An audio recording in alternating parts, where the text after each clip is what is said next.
Hello guys, welcome to Knowledge Money. இந்த வீடியோல நம்ம என்ன பார்க்க போறோம்னா எப்படி ஒரு paper texture stop motion effect பண்றதா பார்க்க போறோம். வாங்க வீடியோக்குள்ள போலாம். ஒரு நியூ காம்போசிஷன் கிரியேட் பண்ணிக்கிறேன்.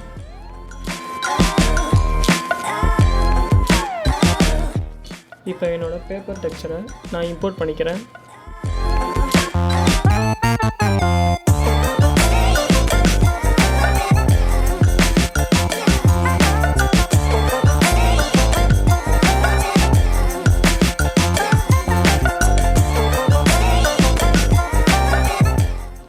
கீபோர்டில் Pயை ப்ரெஸ் பண்ணி பொசிஷனை ஆன் பண்ணிக்கிறேன்.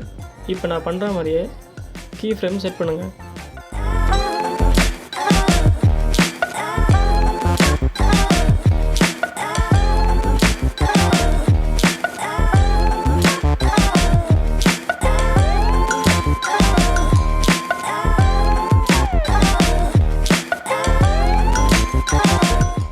கீ ஃப்ரேம் செலக்ட் பண்ணதுக்கப்புறம் எல்லா கீ ஃப்ரேமையும் செலக்ட் பண்ணி ரைட் கிளிக் பண்ணுங்கள். அதில் டாகிள் ஓல்ட் கீ ஃப்ரேமை செலக்ட் பண்ணுங்கள். இப்போ ப்ளே பண்ணி பார்த்தீங்கன்னா ஸ்டாப் மோஷன் ஸ்டார்ட் ஆகிருக்கும். And that's it guys. For more videos, subscribe Knowledge Mining. Thank you for watching.